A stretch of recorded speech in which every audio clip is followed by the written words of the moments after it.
নমস্কার বন্ধুরা, কেমন আছেন সবাই? আহারে বাহার রান্নাঘরে আপনাদের সবাইকে স্বাগত জানাই। আজকে শেয়ার করব গরমের সেরা খাবার ঝিঙ্গে আলুর নিরামিষ পাতলা ঝোল। এইভাবে একবার রান্না করলেই সবাই চেটেপুটে খাবে। রান্না করাও একেবারে সহজ, অল্প সময়ে অল্প উপকরণে ঝটপট তৈরি করে নিতে পারবেন। এই গরমে বেশি সময় রান্না করতেও হবে না। তো চলুন দেরি না করে রেসিপিটা দেখে নেওয়া যাক। ঝিঙ্গে আলুর পাতলা ঝোল করার জন্য দেখুন আমি এখানে 3টে ঝিঙ্গে নিয়েছি, মিডিয়াম সাইজের। ঝিঙ্গেগুলোকে খোসা ছাড়িয়ে ধুয়ে নিয়েছি। খোসা ছাড়ানোর পর একটু ধুয়ে নেবেন, কেননা কাটার পর আর ধোয়া যাবে না। যেহেতু ঝিঙ্গের জল জাতীয় সবজি, কাটার পর যদি ধোয়া হয় তাহলে অনেকটাই জল শুষে নেবে। রান্নার সময় অনেক বেশি জল বের হবে, রান্না করতে সময় বেশি লাগবে, আবার স্বাদটাও পাঞ্চে হয়ে যাবে আর খেতে ভালো লাগবে না। দেখুন ঝিঙ্গেগুলোকে আমি এইভাবে একটু দুফালি করে 1 ইঞ্চি অন্তর অন্তর টুকরো করে কেটে নিয়েছি। আপনারা চাইলে আপনাদের পছন্দ অনুযায়ী কেটে নিতে পারেন। আর এদিকে নিয়েছি একটা আলু। আলুটা পুরোপুরি অপশনাল, দিলে খেতে ভালো লাগবে, চাইলে আপনারা স্কিপও করতে পারেন। আলুটাকেও দেখুন খোসা ছাড়িয়ে ধুয়ে নিয়েছি। এবার এইভাবে কেটে নিচ্ছি, খুব বেশি পাতলাও নয় আবার খুব বেশি মোটাও নয়। এমনভাবে কাটতে হবে যাতে ঝিঙ্গের সাথে একই সঙ্গে সেদ্ধ হয়ে যায়। এদিকে দেখুন মিক্সচার জারে নিয়ে নিলাম 3টে কাঁচা লঙ্কা। ঝাল বুঝে দেবেন, এই কাঁচা লঙ্কাগুলো ঝাল একদমই কম, তাই জন্য আমি 3টে দিয়েছি। আর 1 ইঞ্চি পরিমাণ আদা টুকরো করে দিয়ে এইভাবে বেটে রেখেছি। এবার গ্যাস অন করে কড়াই বসিয়ে দিয়েছি, আর কড়াতে দিয়ে দিলাম 2 চা চামচ পরিমাণ সাদা তেল। আমি আজকে রান্নাটা সাদা তেলেই করছি, আপনারা চাইলে সর্ষের তেলেও করতে পারেন। তেল গরম হয়ে গেলে প্রথমে আমরা দিয়ে দেব আলুগুলোকে 2 থেকে 3 মিনিট একটু ভেজে নেব। এখানে আমি কিন্তু লবণ হলুদ কিছুই দিচ্ছি না, নাড়াচাড়া করে নিয়ে ঢেকে দেব। ঢেকে দিয়ে 2-3 মিনিট একটু ভেজে নেব। এভাবে করলে আলুগুলো একটু নরমও হয়ে যাবে, ঝিঙ্গের সঙ্গে একই সঙ্গে সেদ্ধ হয়ে যাবে।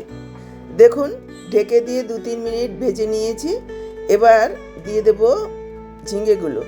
ঝিঙ্গেগুলো দেওয়ার পর আরও 2-3 মিনিট হাই ফ্লেমে ভেজে নেব। এখনও কিন্তু আমি এখানে লবণ দিইনি, লবণ দিলেই কিন্তু জল ছেড়ে দেবে, ঝিঙ্গেগুলো ভাজা হবে না। লবণও দেওয়া যাবে না, ঢাকাও দেওয়া যাবে না। গ্যাসের ফ্লেমটাকে হাইতে রেখে এভাবে নাড়াচাড়া করে প্রথমে 2 থেকে 3 মিনিট একটু ভেজে নিতে হবে। এতে করে ঝিঙ্গের যে নিজস্ব একটা গন্ধ রয়েছে সেটা চলে যাবে, খেতে ভালো লাগবে। দেখুন প্রায় 2-3 মিনিট ভেজে নিয়েছি। এবার দিয়ে দেব বেটে রাখা আদা আর কাঁচা লঙ্কা। দিয়ে দিচ্ছি 1/2 চা চামচ পরিমাণ হলুদ গুঁড়ো আর সামান্য একটু জিরের গুঁড়ো। এবার এই মশলাগুলোকেও একটু কষিয়ে নেব। এখানে জল দিতে হবে না, ঝিঙ্গের থেকে যে জল বের হবে তাতে করে এই মশলাগুলো খুব সুন্দরভাবে কষানো হয়ে যাবে। মশলার সাথে এভাবে যদি একটু কষানো হয়, ঝিঙ্গে আলুগুলোর ভেতরেও মশলাটা খুব ভালোভাবে ঢুকে যাবে। দেখুন মশলাটাকেও খুব ভালোভাবে কষিয়ে নিয়েছি। এবার দিয়ে দেব জল। চেষ্টা করবেন এখানে গরম জল দিতে, গরম জল দিলে কিন্তু টেস্টটা ভালো আসবে। আমি সাইডে জল বসিয়ে রেখেছি, জলটা ফুটে গেছে টকবক করে, সেই জলটা এখানে দিয়ে দিলাম। জলের পরিমাণটা এখানে একটু বেশি দিতে হবে। কেন জলের পরিমাণটা বেশি দেবেন একটু পরেই বুঝতে পারবেন। গরম জল দেওয়ার কারণে স্বাদটাও ভালো হবে আর রান্নাটাও তাড়াতাড়ি হবে। আর যদি আপনারা ঠান্ডা জল দেন তাহলে জল ফুটে আসা পর্যন্ত অপেক্ষা করতে হবে। গরম জল দেওয়ার কারণে দেখুন সাথে সাথেই টকবক করে ফুটছে। এদিকে দেখুন প্রায় 1/2 কাপ মটর ডাল আমি 3-4 ঘন্টা আগে ভিজিয়ে রেখেছি ভালোভাবে ধুয়ে। ডালগুলো খুব সুন্দরভাবে ভিজে গেছে। এবার মিক্সচার জারে নিয়ে নিচ্ছি, বেটে নেব। যতটা সম্ভব জলের পরিমাণ কম দিয়ে বাটতে হবে। খেয়াল রাখবেন যাতে পাতলা না হয়ে যায়, পাতলা হয়ে গেলে কিন্তু হবে না। বাটতে গেলে যদি জলের প্রয়োজন হয় তাহলে অল্প পরিমাণে একটু জল দিয়ে দিতে হবে। দেখুন আমি ডালটাকে বেটে একটা বাটিতে ঢেলে নিয়েছি। এবার ডালের মধ্যে দিয়ে দিচ্ছি পরিমাণ মতো লবণ, সামান্য একটু হলুদ গুঁড়ো। এবার ডালটাকে প্রায় 1-1.5 মিনিট সময় নিয়ে ভালোভাবে ফেটিয়ে নিতে হবে। এভাবে হাত দিয়ে ফেটলেই বুঝতে পারবেন কালারটা চেঞ্জ হয়ে যাবে আর ডালগুলো একটু হালকা হয়ে যাবে, তখন বুঝে নিতে হবে যে ডালটা ফেটানো হয়ে গেছে। দেখুন আমি প্রায় 1-1.5 মিনিট ফেটিয়ে নিয়েছি। আর এদিকে তরকারির ঝোলটাও দেখুন টকবক করে ফুটছে। এবার এই ডাল বাটাগুলো দিয়ে বড়া দেবো। এইভাবে আমরা যেহেতু ফুটন্ত জলের মধ্যে ডালের বড়াগুলো দেব, সেজন্য ডালগুলো একটু শুকনো করে বাটতে হবে আর জলটাও খুব ভালোভাবে টকবক করে ফুটতে হবে। আর বড়াগুলো যখন দেবেন একটা দেওয়ার প্রায় 5 থেকে 10 সেকেন্ড পর আরেকটা দেবেন। খুব বেশি পরিমাণে বড়া যদি একবারে দিয়ে দেওয়া হয় তাহলে কিন্তু ঝোলের টেম্পারেচারটা কমে যাবে, বড়াগুলো নরম হয়ে যাবে। আর যদি এভাবে ফুটন্ত ঝোলের মধ্যে দেওয়া হয় তাহলে সাথে সাথেই বড়াগুলো শক্ত হয়ে যাবে আর বড়াগুলো গলে যাবে না। আর ভালোভাবে যদি একটু ফেটিয়ে নেওয়া হয় তাহলে বড়ার মধ্যে ঝোলটা খুব ভালোভাবে ঢুকে যেতে পারবে, বড়াগুলো রান্নার পর একেবারে নরম তুলতুলে হবে। আমি একটু ছোট ছোট করেই বড়াগুলো দিচ্ছি, আপনারা চাইলে একটু বড় করেও দিতে পারেন পছন্দ মতো।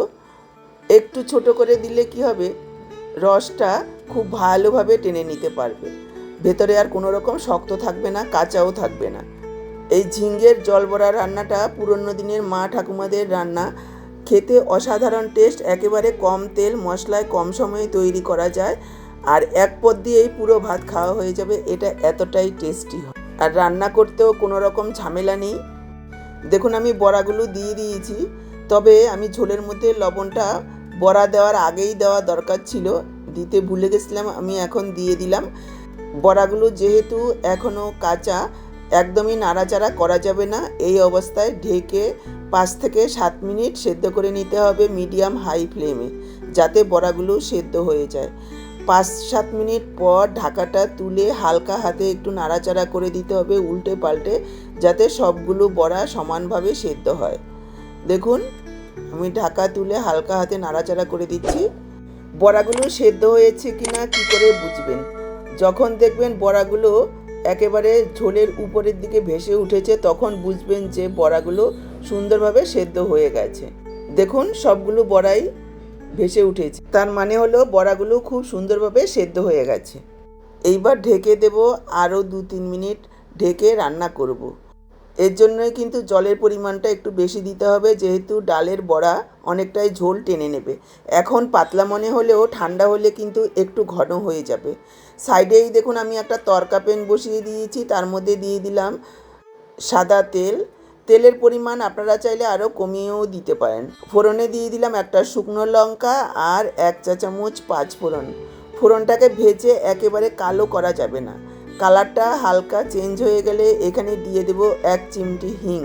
হিং দেওয়ার সময় খেয়াল রাখবেন গ্যাসের ফ্লেমটা যাতে হাইতে না থাকে, হাইতে থাকলে কিন্তু পুড়ে যাবে, পুড়ে গেলে হিংয়ের স্বাদ নষ্ট হবে আর খেতে ভালো লাগবে না। আর হিং দেওয়ার কারণে এর স্বাদ আর গন্ধ অনেক গুণ বেড়ে যাবে। দিয়ে দিলাম 1 চা চামচ চিনি।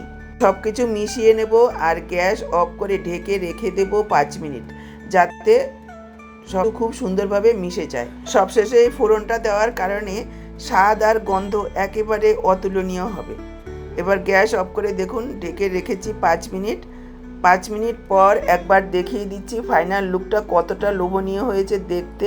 এইভাবে গরমের দুপুরে যদি একবার এই মটর ডালের বড়া দিয়ে ঝিঙ্গের জল বড়া রান্না করে নেন, আর বেশি কিছু রান্না করার দরকার পড়বে না, এক পদ দিয়েই খাওয়া হয়ে যাবে। এটা সাধারণ হলেও খেতে কিন্তু অসাধারণ স্বাদ। একবার বড়া কেটে দেখিয়ে দিচ্ছি, দেখুন কতটা সুন্দর নরম তুলতুলে হয়েছে।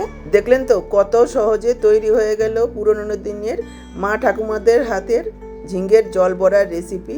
আপনাদের কেমন লাগলো কমেন্টে জানাবেন। ভালো লাগলে অবশ্যই একটা লাইক করে ভিডিওটাকে শেয়ার করে দেবেন।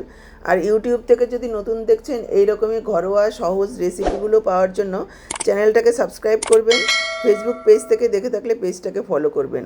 আজকে এখানেই বিদায় নিচ্ছি, আবার দেখা হবে নতুন কোনো রেসিপির সাথে। সবাই ভালো থাকুন, সুস্থ থাকুন।